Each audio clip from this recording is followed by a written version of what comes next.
할렐루야. 우리가 살아가는 그 인생이 다사다난합니다. 오늘 장로님께서도 우리 지구상에 벌어지는 여러 가지 사고들에 대해서, 전쟁에 대해서 중보하셨는데요. 감사합니다. 우리 인생에 있어서도 좋은 사건이 일어나기를 기대하는 마음이 큽니다. 사건은 좋은 일입니다. 생명이 살아나는 일, 또 복받는 일이 사건이지요. 이벤트라고 말합니다. 그런데 그러한 이벤트, 좋은 일만 있는 것이 아니라 사고가 일어납니다. 교통사고, 질병의 사고, 관계의 사고가 일어난다는 말이죠. 사고는 우리에게 다가올 때 세 가지 특징이 있답니다. 우리가 예상하지 못하는 그러한 순간 갑작스럽게 닥치는 것이 사고요. 또 순차적으로 오면 감당하기 쉬울 텐데 한꺼번에 오는 것이 사고이고, 그래서 예상치 못하고 한꺼번에 오기 때문에 우리가 버티다 그만 주저앉고 마는 것이 인생 사고다. 그래서 우리가 사고를 많이 겪다 보면 우리 인생이 파산을 경험하게 됩니다. 일어날 힘도 없는 것이죠. 무엇 하나 들 수 있는 힘도 소진된 겁니다. 그러한 상태에 있을 때 이 세상은 우리를 격려한답시고 이렇게 말합니다. 할 수 있다, 해보자, 하면 된다. 저는 주로 그 말을 군대에서 들었어요. 군대에서 할 수 있다, 하면 된다, 해보자. 그래서 여기 있는 산도 일로 막 옮기고요, 막 그러는 거예요. 그런데 힘이 있을 때 그 말이 격려가 됩니다. 힘이 완전히 소진되고 내 몸의 근육이 아무것도 없으면요, 운동도 안 돼요. 여러분, 운동 얼마나 좋습니까? 여러분, 운동 안 하시죠? 제가 보니까 운동 안 하시는데요. 여러분, 운동하려도요, 운동을 위한 근육이 있어야 운동이 되는 거예요. 누가 격려를 하고 누가 도전을 하고 누가 이렇게 하자 할 때 할 수 있으려면 할 수 있는 요만큼의 힘이 있어야 그것을 감당하는 것이죠. 그런데 파산됐다고요. 사고를 경험하고 마음이 무너지고 완전히 심신이 지친 겁니다. 산송장이 된 거죠. 그런 상태에서는 어떠한 말을 해도 격려가 되지 않아요. 고통스럽고 힘듭니다. 그러할 때 필요한 것은 나를 구원할 수 있는 구원자인 줄로 믿습니다. 뭐 해라 해서 동기부여 돼가지고 내가 할 수 있는 게 아니기 때문에, 완전히 인생이 파산됐기 때문에 지금 나에게 필요한 것은 하늘로부터 내려오는 동아줄이지, 내가 스스로 사다리를 만들어서 한 칸 한 칸 올라가는 것이 아니란 말이죠. 한번 따라해 보실까요? 지금 나에게 필요한 것은 구원자입니다. 할렐루야. 그런데 우리 주위에 구원자를 자처하는 후보들이 많이 있어요. 먼저 지인들입니다. 알고 지내는 사이. 그런데 알고 지내는 사이는요, 내가 힘들 때 같이 울어줄 마음이 없어요. 한 가지 하고 싶은 마음은 있대요. 뭐냐면 내 생일날 와서 박수 쳐주는 거. 그건 해줄 수 있답니다. 그런데 그 이상은 하고 싶지 않대요. 탈락. 두 번째는요, 친구입니다. 더 나아가서 가족입니다. 좀 다르죠. 내가 어려움 당했을 때 이렇게 도와주고 저렇게 도와주는 것 내 자식밖에 없고 내 부모밖에 없습니다. 그런데 결정적인 순간이 있어요. 막다른 골목에 내가 병이 들었거나 했을 때 그것은 나눌 수가 없어요. 여러분, 고통이라는 것은 나눌 수가 없는 겁니다. 그 고통은 내가 오롯이 감당해야 되는 거예요. 제가 옛날에 봤던 드라마 중에 이런 대사가 있더라고요. 명대사인데요. 아프냐?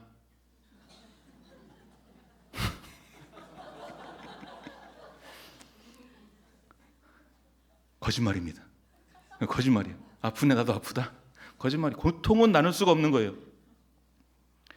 여러분, 우리 주위에 많은 자기가 구원자라고, 내가 너를 구원해 주겠다고 그렇게 말하는 후보들이 많이 있습니다. 그런데 그들은 우리에게 해줄 수 있는 한계가 있어요. 뭐 공감해 줄 수 있습니다.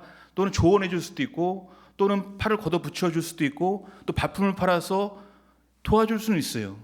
그런데 한계가 있다고요. 한계가 있습니다. 우리가 파산된 상태에서는 우리에게 필요한 것은 그러한 조력자가 아니라 구원자라는 거죠.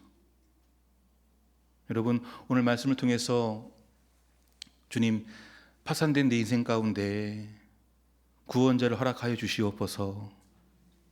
그 구원자가 예수님임을 믿게 하여 주시옵소서. 그러한 은혜가 있기를 축복합니다. 오늘 말씀 보면 룻기입니다. 제가 이 강단에서 룻기를 2번째 설교하는데 어쩔 수 없어요. 1년 1도 어디 묶여 있냐면 성경 통독에 묶여 있어요. 사사기, 그다음에 이번 주부터 사무엘상 하, 열왕기상 하 읽어갈 텐데 그 중간에 뭐가 있어요? 4장짜리 룻기가 있는 거예요. 지나갈 수 없어서 이 말씀으로 은혜를 나누려고 합니다. 룻기, 이름은 룻인데 나오미의 그 며느리 룻이요. 그런데 나오미의 이야기입니다. 나오미가 가족들을 이끌고 어디로 갑니까? 모압으로 가게 됩니다. 그런데 그 모압에서 연거푸 사고를 경험하게 되는 거예요. 예상치 못한 사고죠. 한꺼번에 일순간 일어납니다. 그래서 버티고 견디다가 완전히 파산을 경험하게 됩니다. 내가 말하구나. 내가 말하다. 내 인생이 쓰다. 여러분 다 아실 거예요. 그래서 어쩔 수 없이 베들레헴으로 돌아오는 것이 이 룻기의 전반부의 내용인 것이죠. 그런데 희망이 있습니다. 무슨 희망이냐면 하나님께서 그러한 사람들 도우라고 주신 율법이 있었던 거예요. 2가지 율법이 있습니다. 이 율법은 같은 율법이 아니에요. 이건 따로 떨어져 있는 율법인데 한 가지는 뭐냐면 땅을 잃어버린 사람에게 땅을 되찾아주는 율법입니다. 한번 따라해 보실까요? 기업 무르기. 우리가 물어준다 하잖아요. 물어준다, 손해를 물어준다고 했을 때 이 나오미가 모압으로 갔을 때 그냥 간 게 아니라 급전이 필요하니까 그 기업, 대대로 물려지는 집합 가운데, 가정 가운데 물려지는 그 기업을 팔아서 간 거예요. 그러니까 베들레헴에 와서도 땅 한 마지기가 없는 겁니다. 그것을 물어주라.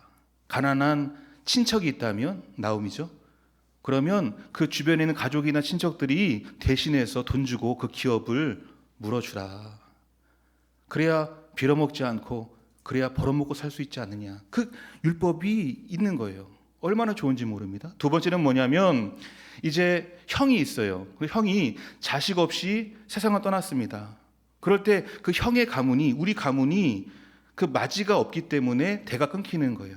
그럴 때 동생이, 남동생이 형수를 취해서 자녀를 낳아주고 그거 자기 자녀라고 주장하지 말고 형 그 자녀라고 그렇게 인정해주고 그 형의 혈통이, 그 장손의 혈통이 계속 이어지도록 그렇게 해라 라고 하는 2번째 법이 있어요.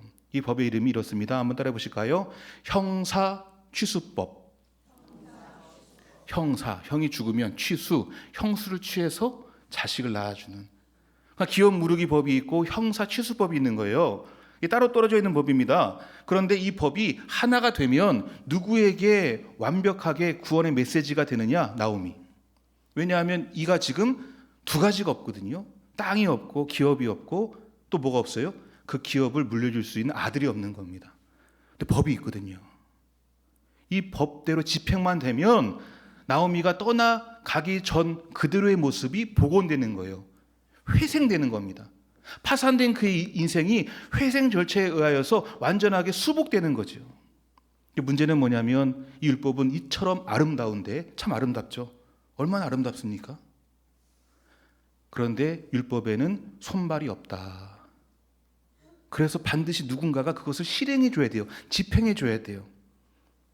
그 율법의 집행자가 바로 구원자가 되는 것이죠.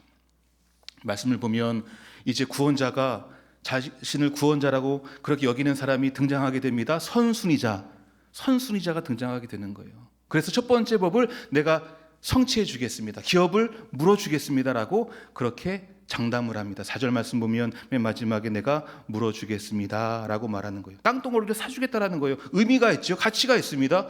그것만 되어도 빌어먹지 않고 벌어먹을 수 있기 때문에 도움이 되는 거예요. 그렇게 조력해 주겠다라는 겁니다. 그런데 거기에서 끝났어요. 늘 조력자는 그래요. 끝까지 가주지 않아요. 어느 선까지 가주고 돌아갑니다.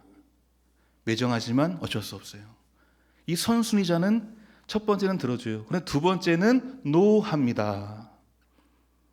6절 말씀 보면 그렇게 했다가는 그 룻과 결혼하여서 자녀를 낳아서 그 자녀 나오미에게 줘버리면 자기가 지금까지 비용을 들여서 사준 그 기업이 몽땅 넘어가게 됐거든요. 자식을 안 낳아주면 나오미가 죽으면 그 기업이 다시 올 수도 있어요. 또 공동 관리도 할 수 있어요. 완벽한 희생의 마음으로 도와줬던 것이 아니죠. 늘 조력자는 그렇습니다. 내 이속도 챙기고 윈윈 하자라는 거예요. 그래서 두 번째 법을 성취하게 되면 룻과 결혼하여 자식을 낳게 되면 모든 수고가 다 숲으로 돌아가는 거예요. 나에게 떨어지는 것은 아무것도 없는 거예요. 남 좋은 일 시키는 거예요. 그것은 하고 싶지 않다라는 거예요. 맞죠? 이 사람은 구원자가 아닌 겁니다. 이 사람은 그저 조력자였던 겁니다. 선순위자는 구원자가 될 수 없었다. 이후의 말씀을 보면 세 가지가 그것을 증명합니다. 이 사람은 아무개시거든요.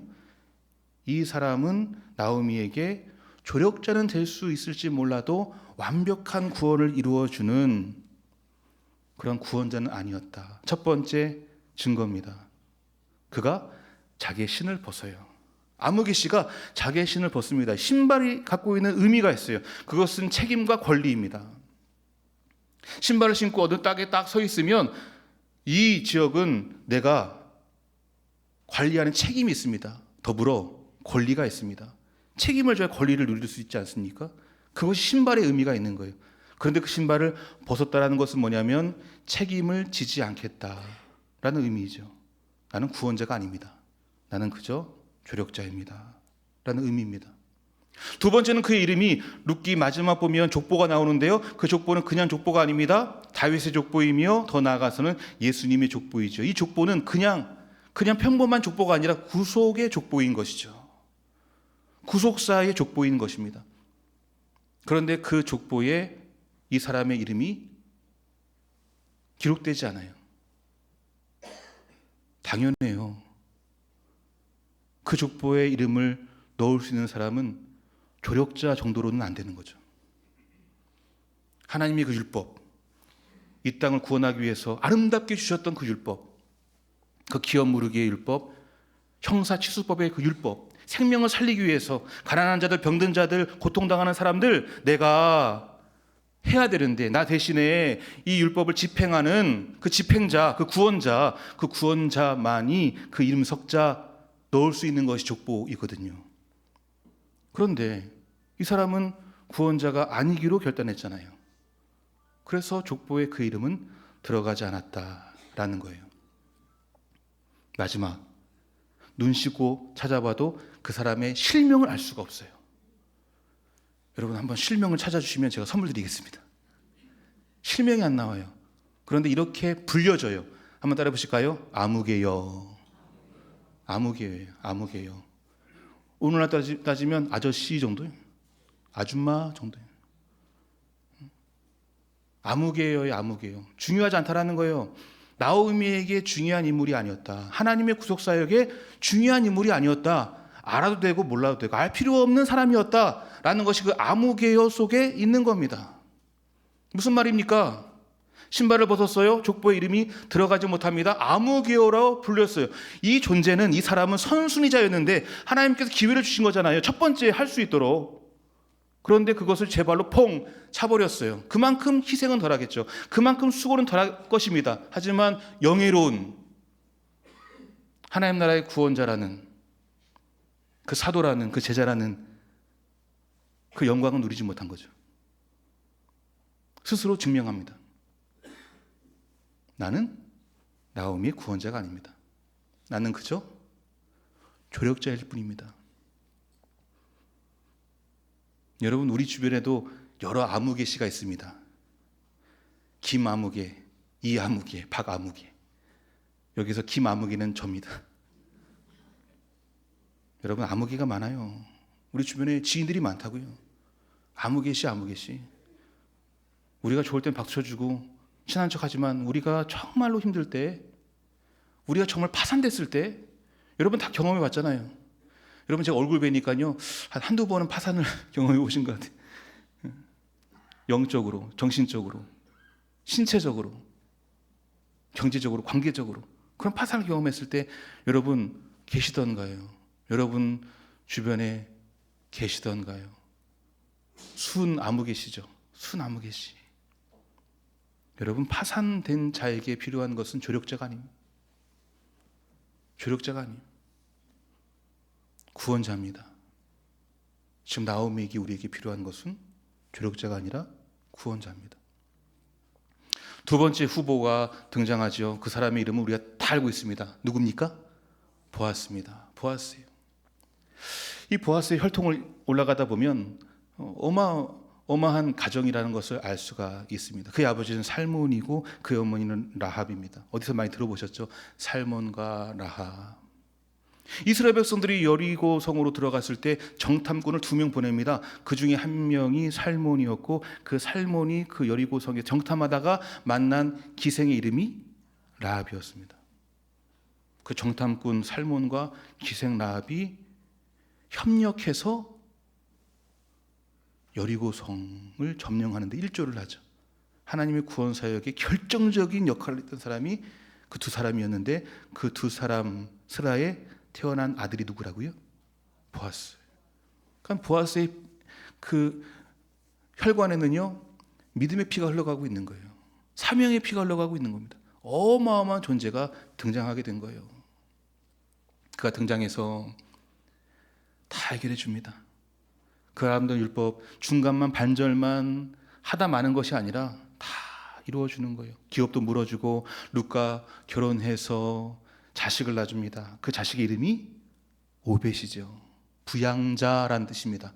부양자, 나오미를 부양할 인물이란 뜻이에요. 이름도 참 잘 주죠.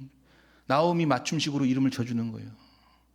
나오미여, 당신의 인생을 부양해 줄 아들입니다. 자기 아들인데 입양을 보내서 나오미의 아들이 되게 하는 거예요. 그리고 그 기업은, 물어준 그 기업은 이제 영속적으로 누구의 것이 되는 겁니까? 나오미의 것이 되는 거예요.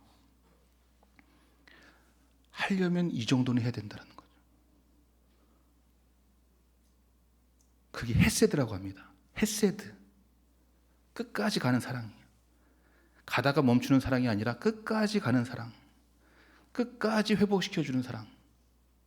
그냥 몇 가지 수속 밟아주고 그냥 예약해주고 그 정도가 아니라 수술실까지 들어가서 의사가 되어가지고 째주고 완전히 병원에서 건강하게 나올 때까지 책임져주는 사랑. 그 사랑이 헤세드인 줄로 믿습니다. 그 헤세드를 발휘한 거예요. 보아스가 발휘한 거예요. 나는 나오미에게 있어서 그냥 조력자 정도로는 성에 안 찹니다. 그래도 우리 가문이 어떤 가문인데, 내가 믿는 하나님은 어떤 하나님인데, 구원자를 자처하는 거죠. 나오미가 구원자를 만났습니다. 그러자 그의 인생에 벌어졌던 여러 사고가 은혜의 사건으로 변하게 됩니다. 그가 스스로 이름 붙였던 저주의 이름 마라, 쓰다 라는 그 이름이 하나님께서 본디 붙여주셨던 기쁨의 의미인 나오미로 바뀌게 됩니다. 파산된 그의 인생이 기사회생하게 되는 거죠. 누구 때문에요? 보아스 때문에. 그 앞에 붙여야 돼요. 구원자 보아스. 조력자 보아스가 아니라 구원자 보아스의 그 희생, 그 헤세드, 끝까지 가주는 사랑. 끝까지 가주는 사랑. 우리는 보통 네 죽고 나 죽자 하는데, 나 죽고 네 살길 바란다. 나 죽더라도 괜찮다. 네가 산다면 나 죽어도 괜찮다. 그 사랑이 헤세드의 사랑인 거죠. 이건 제정신으로 할 수 있는 사랑이 아닙니다. 이건 하나님께서 주시는 자에게만 허락된 사랑인 줄 믿습니다. 그래서 룻기의 중심 인물은 그래서 나오미도 아니에요. 보아스입니다. 보아스. 보아스가 룻기의 주인공이에요. 그래서 여기서 조심하셔야 돼요, 여러분. 구약에 여러 이런 멋진 인물들이 나오잖아요. 누가 생각나세요? 여러분 성경 통독하고 계신 거 맞죠? 아브라함, 다윗, 모세, 보아스. 그런데 이런 인물들을 영웅시하면 안 돼요. 구약의 모든 내용들은 누구를 향하고 있어야 돼요? 예수님인 거예요. 그래서 보아스는 예수님의 그림자. 할렐루야. 보아스 안에서 예수님을 봐야 돼요. 보아스는 껍데기예요. 그림자예요. 모형이에요. 실체가 누구예요? 예수님이에요. 그래서 보아스는 구약의 예수님. 보아스 자체가 예수님이라는 뜻이 아니라 예수님을 비추어 주는 그런 존재라는 거예요. 그래서 예수님께서 누가복음에 비유를 하나 말씀해 주시네요. 여러분, 예수님께서 비유를 말씀하시는 두 가지 목적이 있어요. 첫 번째는 하나님 나라가 어떠한지 알려주기 위해서. 하나님 나라는 굉장히 형이상학적이고 고차원적이기 때문에 이 땅의 언어로 말씀해 주실 때 비유로 말씀해 주시는 거예요. 그래서 하나님 나라는 이러이러하다. 두 번째 목적은 자기 자신이 어떠한 존재인지, 예수님께서 우리를 어떠한 방식으로 구원해 내셨는지를 알려주기 위해서 비유를 사용하셨어요. 그것이 오늘 선한 사마리아인의 비유라고 알고 있는 이 비유입니다. 이 비유에도 한 사람이 예루살렘에서 예배 잘 드리고 여리고성으로 가다가 그 길가에서 강도를 만나서 파산하게 됩니다. 옷을 다 벗겨지고 상의를 입고 말씀 보면 거반 죽게 되었다. 거반 죽게 되었다는 것은 뭐냐면 자세히 보면 산 것 같은데 대충 보면 죽은 것 같이 보이는 게 거반 죽게 되다. 나오미, 마라, 파산된 존재가 길가에 쓰러져 있는 거예요. 그에게도 지금 필요한 것은 구원자죠. 구원자를 자처하는 사람이 앞으로 나옵니다. 제사장, 구원을 베푸는 자잖아요. 제사를 통해서 구원하는 자잖아요. 근데 보고 지나갔다. 레위인, 그 역시도 마찬가지로 구원자잖아요. 하나님의 말씀을 받아서 선포하고 제사를 돕는 구원자잖아요. 그 앞을 지나갔다. 그런데 보고 그냥 지나갔대요. 탈락했어요. 왜 그랬을까? 지금 이들은 여리고성에서 예루살렘으로 올라가는 길이에요. 거꾸로죠. 예루살렘에서 뭐 하러 올라갈까요? 제사 드리기 위해서, 예배 드리기 위해서 올라가는데, 그럼 정결해야 되거든요. 근데 말씀 보면 주검을 만지거나 시체를 만지면, 사체를 만지면 부정하게 되기 때문에 예배 자리로 나아갈 수가 없는 거예요. 그동안 오랫동안 준비했겠죠. 순번이 있거든요. 반차가 있어요. 근데 준비해가지고 지금 잘 정결하게 해가지고 올라가는데, 죄송하지만 죄수없게 지금 시체가 누워있네요. 깔딱깔딱 하는데 아직 죽진 않은 것 같아요. 근데 갔다가 만질 때 죽으면 뭐 타요? 개 타요? 부정 타요? 부정 타요. 그럼 다 황이 되거든요. 얼마나 큰 손해입니까? 그래서 그 아무개 씨가 말했던 것, 여러분 공명되시죠? 내 기업 위에 손해가 있을까 하여. 이들도 물으시지 않은 거예요. 보고 지나갔다, 보고 지나갔다. 그들은 구원자가 아니라 조력자, 아니 조력자도 아니죠. 조력자도 아닙니다. 그 아무개 씨는 그래도 기업을 해주겠다고 했죠. 이 사람들은 조력자도 아니에요. 그런데 그때 사마리아인이 등장합니다. 등장해서 정말 중요한 단어가 나오는데, 그 강도 만난 자를 보고, 한번 따라해 보실까요? 불쌍히 여겨. 스프랑크니조마이, 스프랑크니조마이, 불쌍히 여겼다. 이 마음이 어떤 마음이냐면 보아스가 가졌던, 나오미의 그 처량한 모습을 보면서 가졌던 그 측은지심, 그 헤세드의 마음을 가졌다는 거예요. 누가요? 사마리아 사람이 보고 불쌍히 여겨. 다가가 귀한 포도주와 기름으로 그 상처를 씻어주고 싸매주고 짐승에 태워 여간, 그 당시의 병원까지 데려가서 치유해주고 돈을 지불해주고, 그 다음날 일이 있어서 떠났는데 그 주인에게 말하기를 내가 돌아올 테니 추가적인 비용은 내가 그때 갚겠소. 한번 따라해 보실까요? 갚겠소. 대속하겠다는 거예요. 속전을 치르겠다는 거예요. 이 이야기를 다 마치고 나서 이런 질문이 제기됩니다. 이 강도 만난 자의 이웃이 누구겠느냐? 전 이렇게 들려요.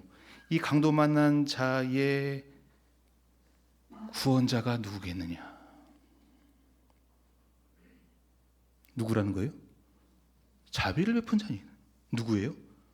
사마리아인데 여러분 보아스가 그리했듯이 지금 이 비유를 누가 하고 계시는 거예요? 예수님이. 누구를 알려주기 위해서? 본인을 알려주기 위해서. 이 사마리아인이 그러면 누구입니까? 예수님인 줄 믿습니다. 예수님인 줄 믿습니다. 예수님이에요. 예수님. 나다. 여러분 왜 예수님이 보았습니까?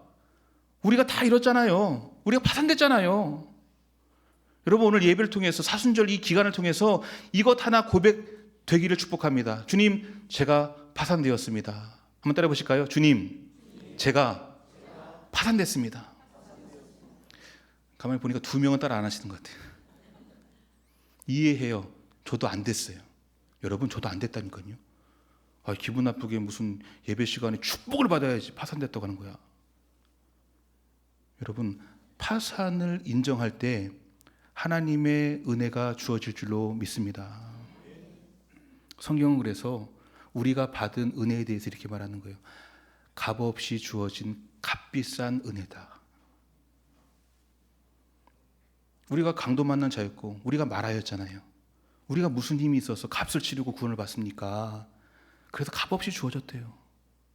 값없이. 그냥 하나님께서 일방적으로 사마리아인이 되셔서 우리에게 오신 거예요. 부어주시고 싸매주시고 이동해주시고 돌봐주시고, 그리고 마지막 그 십자가의 속전을 치르신 분이 우리 예수님인 줄 믿습니다. 여러분 그것이 믿어지려면 내가 파산됐다는 건 인정해야 돼요. 고백돼야 돼요. 그리고 그 값없이 주어진 은혜는 값없이 주어졌지만 그렇다고 해서 저렴한 것 아니에요. 값싼 은혜가 아닙니다. 값비싼 은혜입니다.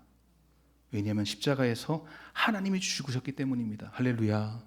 하나님께서 죽으셨어요. 우리가 뭐라고 내가 뭐라고. 근데 우리를 사랑하셨어. 스프랑크 니조마이. 스프랑크 니조마이. 우리를 보면서, 강도 만난 우리를 보면서 하나님이 긍휼히 계신 거예요. 긍휼히 계셨어. 우리는 좀채 일어나지 않는 그 긍휼의 마음이 강도 만난 우리 헐떡헐떡대고 거의 죽게 되었어요. 가만히 놔두면 죽을 게 뻔해요. 그런데 그 인생을 보면서 스프랑크 니조마이. 가엾다, 불쌍하다, 참 애처롭다. 그런 마음 품고 십자가에 그 값진 보혈, 그 보배로운 그 피를 흘리셨기에 여러분 우리는 값없이 받은 은혜이지만 그 은혜는 무엇보다도 값비싼 은혜인 줄 믿습니다. 여러분 그 은혜 다 누리기를 원하십니까?